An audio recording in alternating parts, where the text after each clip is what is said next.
What's up, guys? Coach Matt and yougoprobaseball.com here with Doug Bernier, former Major League infielder, had a fielding percentage of 1,000 in the major leagues.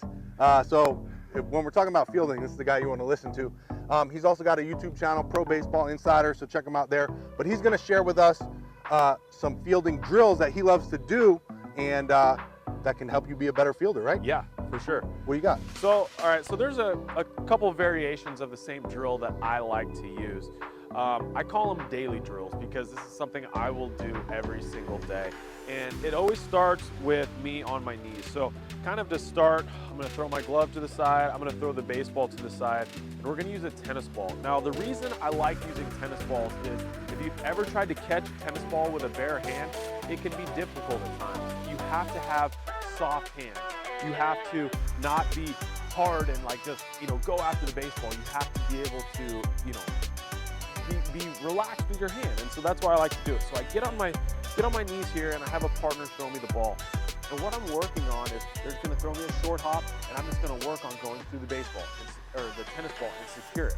I'm going to do maybe about 10 of these. I'm not going to overdo it, but I'm just going to do that. If you're by yourself, throw a ball off a wall, throw it off a garage door, do it in your house, do it away so your parents don't get mad at you, but throw it off the wall and just work on securing the baseball. Then do forehand, same thing. Turn it around, do some backhands.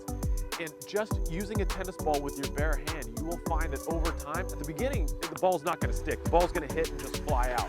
But after a while, the ball's gonna start to secure. You're gonna be able to start to field the ball. You're gonna notice when you put the glove on your hand and you're fielding a baseball, how much easier it actually is. So that's where I like to start. Then from there, I like to put the glove on and use the baseball. Same idea.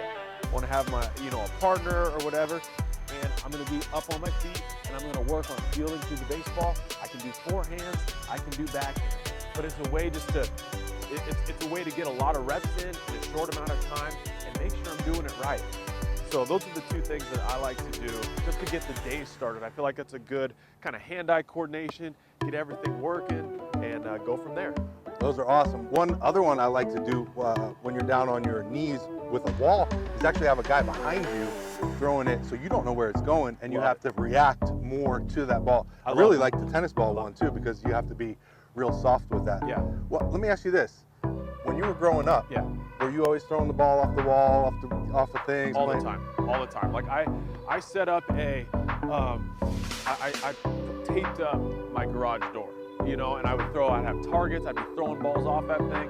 I would do, ground balls off it all the time. I would have a tennis racket in my hand, and I'd be hitting balls off the wall and everything. And even actually until even up until the last year I played, this is kind of a funny story, but the gym we work out at, I'd take my wife there sometimes and she'd just launch racquetballs at me. And I would just sit there in the racquetball court and just try to catch it barehanded. And that was kind of a way to get used to seeing velocity and just trying to react. And so, yeah, I've always kind of tried to think a little bit outside the box when it comes to fielding. That's awesome.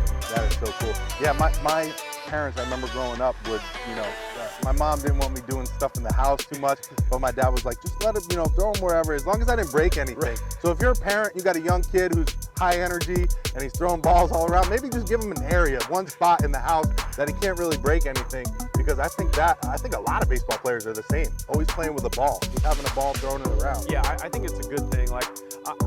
Obviously there's times when we want to get coached and work on mechanics and stuff, but I learned a lot just by throwing the ball off the wall and just trying to be creative and work on things. And it's funny because in my baseball career, I was very mechanical and I worked a lot on my hitting. And the hitting was always the part of my game that was, the stuff that sometimes it was there, sometimes it wasn't. But with fielding and throwing, it was more of a feel. I developed a feel over time. I'm trying to hit a target. How am I going to do it? And I just did it over and over again. And all of a sudden, it kind of became, natural, and I wasn't thinking so much about it. And so, it's good. You're still playing. That's good stuff. When it's fun, it doesn't seem like work, right? Exactly. So, when you have to go to practice and you're made to do things, it's hard to get into it sometimes. But when you make it a game yourself and you're doing it for fun, I used to go out there for hours just because it was fun. Right. Remember, it's a game. Like, go out there and have fun with it because that's what it's all about.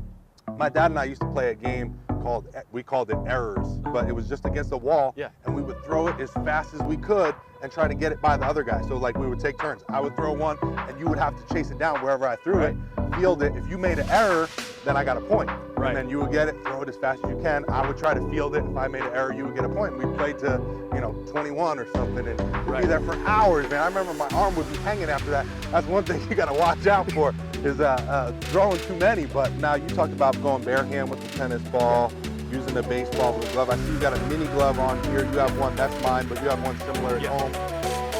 Tell us about using a smaller glove. What do you like about that? Okay, I like using the smaller glove because it forces you to concentrate a little bit more on baseball.